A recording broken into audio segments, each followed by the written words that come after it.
A warm welcome, everybody, to the online session of Principles of Management by Sri Narayana Institute of Technology. This session is taken for S6 by Chippy Mohan.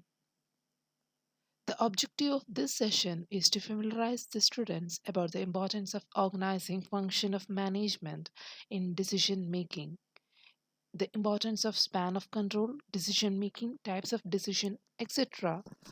are explained in detail to the engineering students. By the end of this session, the students will be able to differentiate and understand each of these terms. So let's begin. Organizing.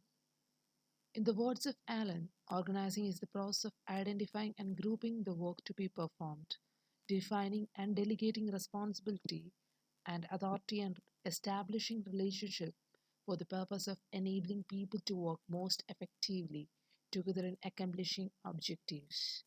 According to Theo Heyman, organizing is the process of defining and grouping the activities of the entire process and establishing the authority relationship between them. As you all know, organizing is the establishment of effective authority relationship among selected work persons, workplaces in order for the group to work together efficiently, or the process of dividing work into sections and departments for efficiently executing each task. As you all know, it is one of the function of the management which follows planning. It is one of the primary functions, we can say like that.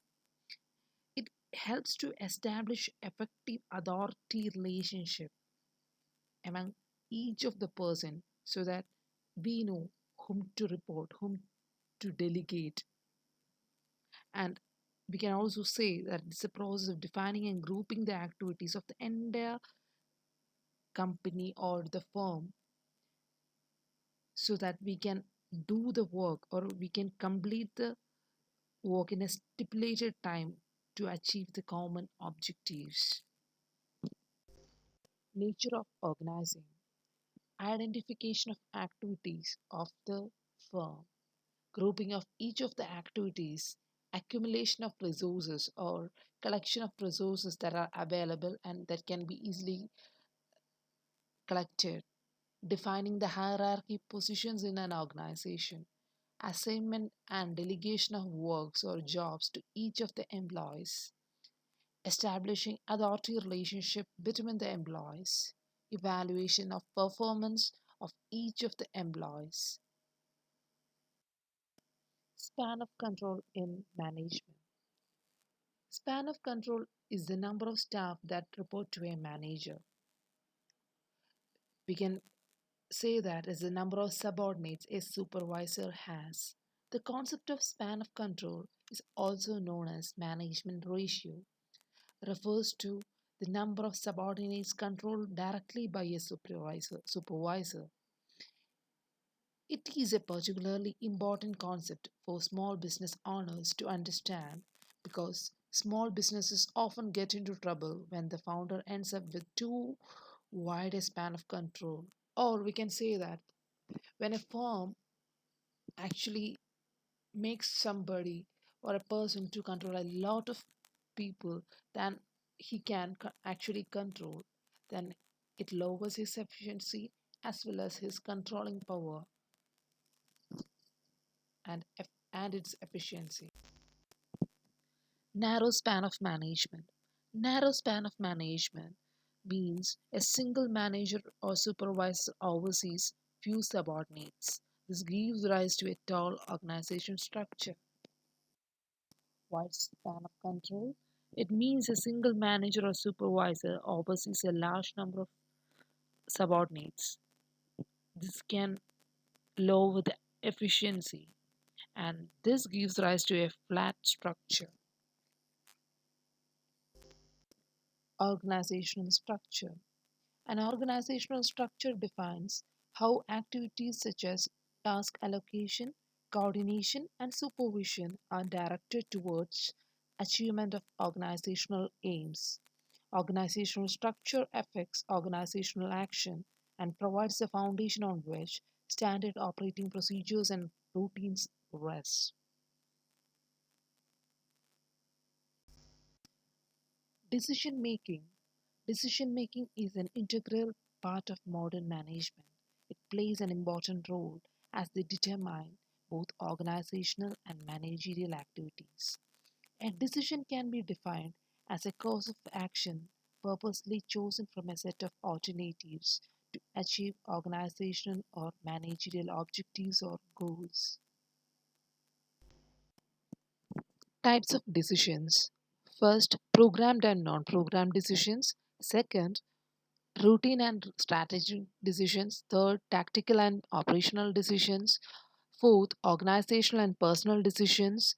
Five, major and minor decisions. Six, individual and group decisions. So, what is programmed decisions? Those decisions that are concerned with the problem of repetitive nature, which keeps on repeating, or routine type matters, are called programmed decisions. For example, purchase of raw materials, granting leave to an employee, supply of goods and equipments, etc.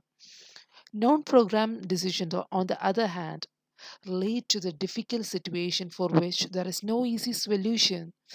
These matters are very important for the organization. For example, opening of a new branch, it can't be programmed, it's too difficult. We have to analyze each situation. Second, routine and strategic decision. Decisions that are related to the functioning of the organization can be called as routine decisions, and they do not require any much evaluation and analysis, as it is happening usually, and can be taken.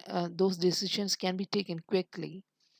Strategic decisions are important, which affects objectives, organization goals, and many other policy matters. But these decisions usually involve huge investment or funds. Third, tactical or operational decisions. Decisions pertaining to various policy matters of the organizations can be called as the policy decisions, and these are taken by the top level manager and have a long impact on the functioning of the concern. For example, decisions regarding location of a plant, volume of production, channel of distribution, etc. Operation decisions relate to the day to day activities or day to day functioning of the business, and middle and lower level managers take these decisions. Now, organizational and personal decisions. When an individual takes a decision as an executive, in an official way, or in an official capacity, we can say that it's an organizational decision. For example, there's an interview going on, and I'm recruiting somebody who has the efficiency to complete or the vacancy or fulfill the demand of the vacancy, then I can say that it's an organizational decision. Or when there is a vacant position in my organization, and when I am actually appointing somebody of my knowledge, I can say that that is a personal decision. So if the decision is taken by anybody in his personal capacity, it can be called as a personal decision.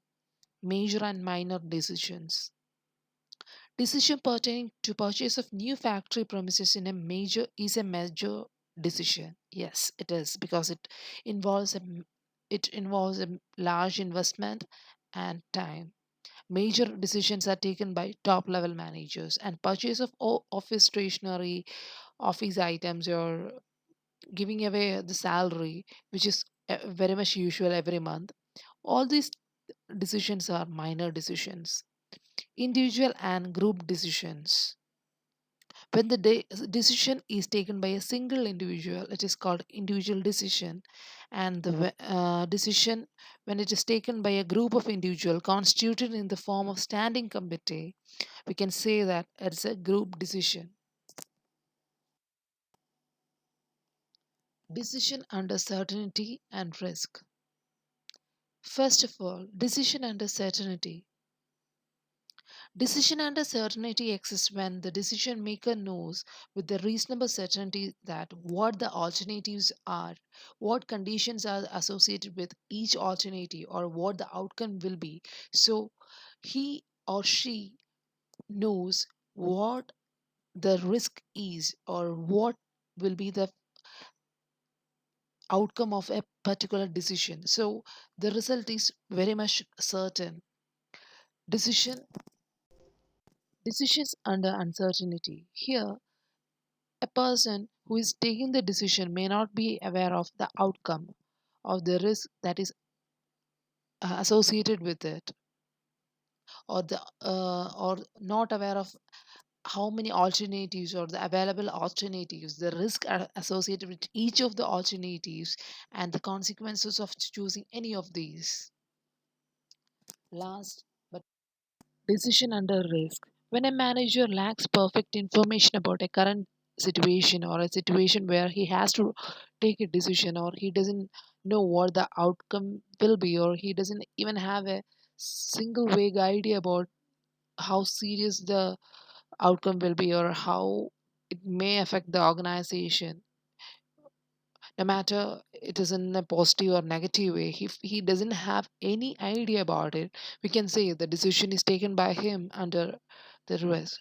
So that's all for today's class. Thank you.